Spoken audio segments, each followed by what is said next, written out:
The Jade Cargill disrespect has to stop. I seriously don't understand the conversations around Jade, saying that she's overhyped, comparing her to Javion Clowney, who was one of the most hyped up NFL prospects when he was going into the league. But I don't think, and people call Jade overrated, talked about her botches and stuff. I think Jade Cargill is in a situation now where she's become underrated. And it's really not even on her. It's just because of the way that fans pick things apart and how that people don't pay attention. And a lot of that is because people didn't see her in AEW. Like a lot of wrestling fans just watch the WWE. Not everybody is watching AEW, TNA, New Japan, the other wrestling companies. Those are big four, but it's obviously other wrestling companies like AAA, Lucha Libre, and you got stuff like that. It's like not everybody is watching every company, so they don't understand how good somebody like a Jade is. When she was in AEW, she was pushed to the moon. She was the first ever TBS champion. She had the title for 508 days. As she went in AEW, she had a 60-3 record. Her two of her three losses came against Chris Statlander, and her other loss came in a battle royal. And we know anybody can lose a battle royal. So I think 52-2 in singles matches, lost one battle royal, with 6-0 in tag team matches, 2-0 in trios matches. And then she had a dominant TBS title reign, defending it against the likes of Willow Nightingale, Layla Gray, Nyla Rose, and eventually losing to Chris Statlander. And she put on some good feuds and some good matches. And let me compare her to the other TBS champions. Chris Statlander, who ended up beating Jade Cargill for the title. Her feud, Chris Statlander and Jade Cargill had a fun feud as that was Jade's exit out of AEW. Then Chris Statlander had matches against Ruby Soho and Willow Nightingale, and she had the title for 174 days, not 700, 174 days, and that was a fun reign. It wasn't as good as Jade's, but it was a good reign to follow up what had just been one of the most dominant reigns. But then the reign that followed that was Julia Hart getting the title in a triple threat against Sky Blue and Chris Statlander, and her only notable defense was against Anna Jay. She defended it against other people, but that reign wasn't nearly as good. Like that reign doesn't touch Statlander's or Jay's reign. Willow Nightingale had it for 35 days. She lost the title in her second defense, and not all short reigns are bad, but this one was kind of bad. I mean, the match with Mercedes was fine, but she could have defended it more. They could have featured her more, and she could have had it a bit longer. So after Chris Statlander had the title, it was followed up by two bad reigns. And then Mercedes Moné, she finally got it. The match with Sky Blue, the match with Queen Aminata, the match with Britt Baker, Hikaru Shida, the match she just had with Harley Cameron. Like, those are 5 bangers that Mercedes Moné has had. And a lot of people talk a lot about Mercedes Moné, but those matches are undeniably amazing. Were great matches that most people enjoyed. And so out of the 5 TBS title reigns AEW has had, 2 of them flopped, and those 2 is Julia Hart and Willow Nightingale. But the ones that you remember the most is going to be Mercedes Moné when it's all said and done, whenever she loses the title, and Jade Cargill. Chris Statlander's reign was good, but it might not be memorable compared to the other 2. But out of those 5 champions, Jade and Mercedes are basically neck and neck for the best TBS title reign. And Jade, her signature is the big boot, her finisher is the Jaded, and it's a cool signature to finisher combo. Because not a lot of other people are doing that. Okay, I know people try to compare her to Lash Legend. Lash Legend has been, even if it's just a small amount, she's been doing it a bit longer than Jade Cargill has. You can't bring up people like a Roxanne Perez, who's been training since she was 13, and she's 23 now. Jade started in 2020. Her first match wasn't even until 2021. So then when WWE got her, I do think they made a mistake by not putting her in NXT first to start out.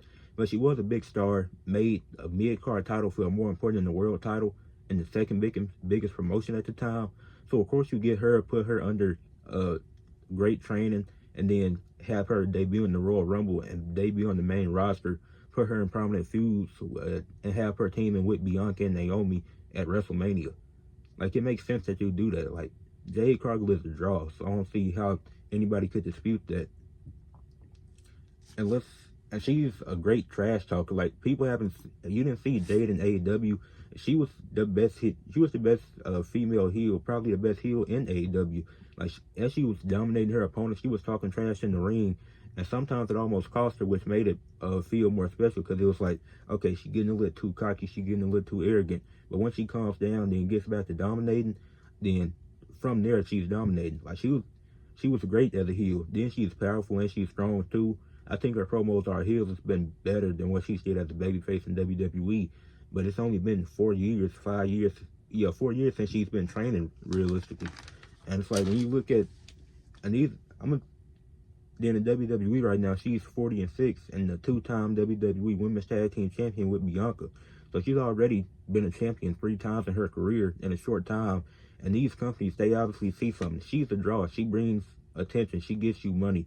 She's a powerful, strong black woman, and she's not as bad in the ring as y'all think. For a person that doesn't have as much, there's a lot of women with way more experience than Jade that y'all try to compare her to. Like a Nia Jax, she has way more experience. A Bayley, she has way more experience.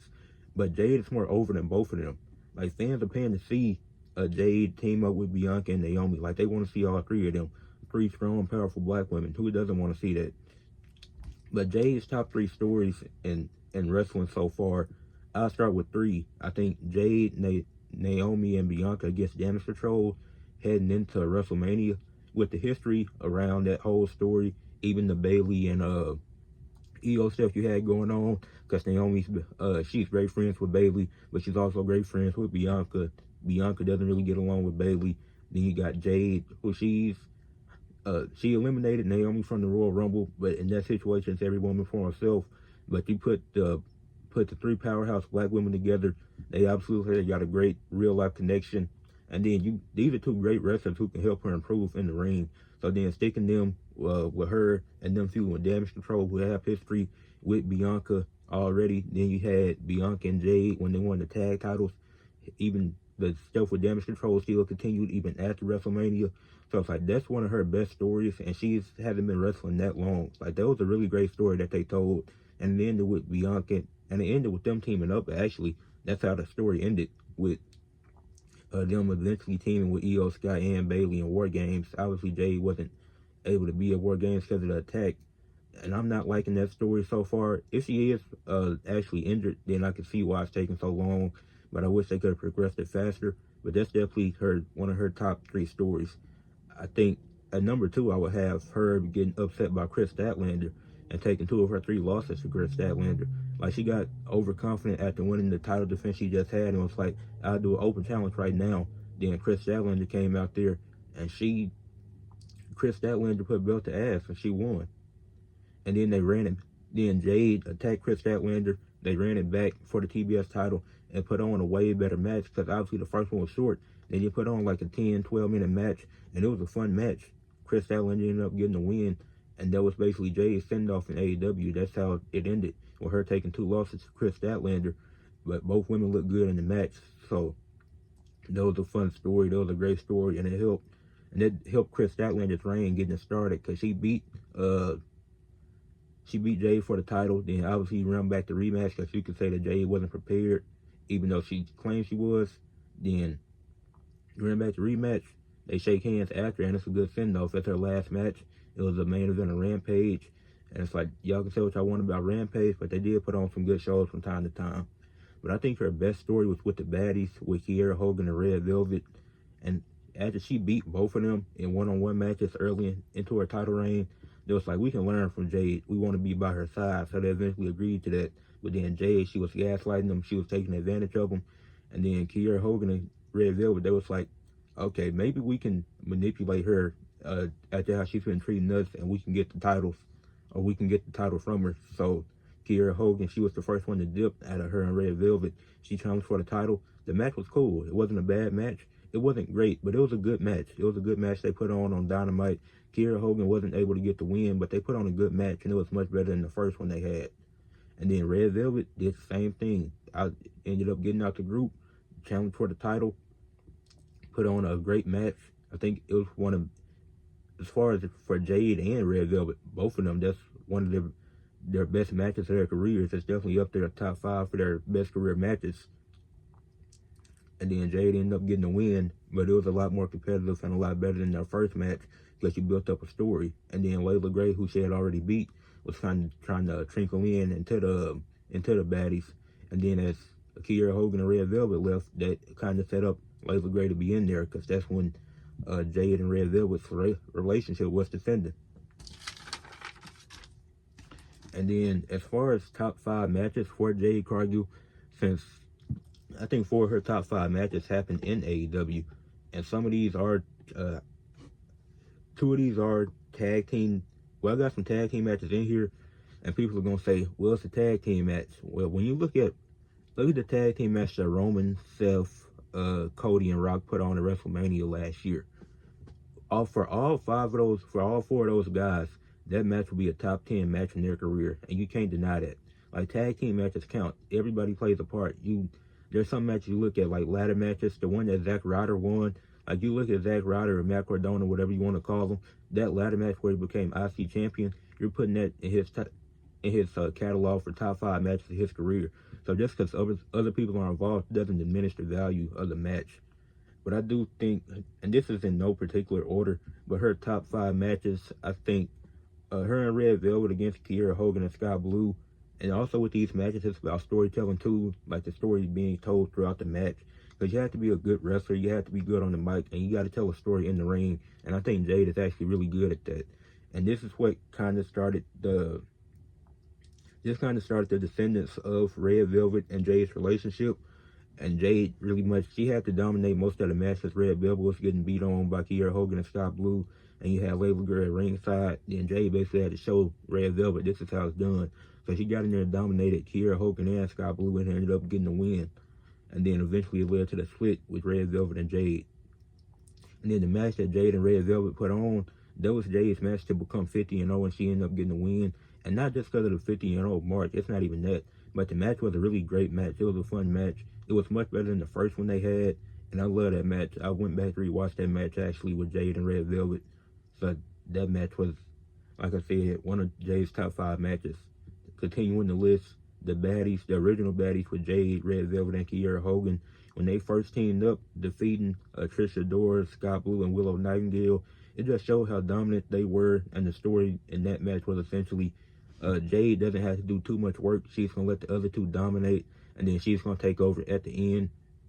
And that's what it was, and that kind of set her up. And it was like, okay, we see this trio is going to be something, and everybody was able to get their moves in, as LA Knight would say. So they all got their moves in, and it was a fun trios match. Then Chris Statlander and Jade's second match, where Chris Statlander took the win again to retain the title. That's probably Jade's best match in her career. Like, and that's not a thing of, oh, Jade is getting carried. Like, every wrestler has to do their part. That match was great from start to finish. It's not like either one carried the other one. It was like they both did what they needed to. They put on a good match. You had good storytelling. The feud was already good. Then they hugged after that. That was Jade's send-off match. So I think that's definitely the best match of her career. Then the last match I put on here is it was the Crown Jewel Fatal 4-Way with Bianca and Jade against the Meta Girls versus Damage Control versus Piper Niven and Chelsea Green. That match was amazing. One of the best Fatal 4-Way tag team matches I've ever seen. All 8 women in that match were phenomenal. It was a fun match, and I even went back to rewatch that match, and the way Bianca and Jade were able to get the win, and it was like, those are Jade's top 5 matches. That's my opinion of her top 5 matches and her top 3 stories. At the end of the day, I think Jade is overhated and underrated, because people try to put all these other women on, compare them to Jade. They've had way more training than Jade. They've been through, like, some of these women don't. Jade probably isn't, she's not the most experienced. She's not the greatest wrestler ever. Like, that's not the case, but she's definitely a lot better than what people make it out to seem. She's had good stories. She put on good matches. And if you don't believe me, you can go to YouTube. You can go to, if you got cable, you can look up AEW and find some of these older matches and older stories. Because she was phenomenal on AEW, and she's been good in WWE. And I think she's going to continue to be good once she comes back from injury. Y'all just got to be patient and give it time, because she actually is injured. Then it's all about the waiting game at that point. Like, you can't rush an injury. Never want to rush an injury, because we see how that can go bad fast. But I think Jade is underrated. I don't think she was overhyped. I think that was the right amount of hype. You bringing in somebody strong and powerful, coming off a dominant title reign, and AEW is WWE's competition. So of course you get somebody like that, and you hype them up to the max degree. But let me know what y'all think in the comments below. Make sure y'all leave a like. Make sure y'all subscribe to the channel. But I'm excited to see Jade's return. I don't like the story right now with it potentially being Liv and Raquel that attacked her. But hopefully it's either Bianca or Naomi, because I think that would definitely make for a lot more interesting story. Like I said, leave a like, subscribe to the channel. Comment below what y'all think. Do y'all agree with what I said about Jade and her top stories and top matches? That's it for this video. Peace.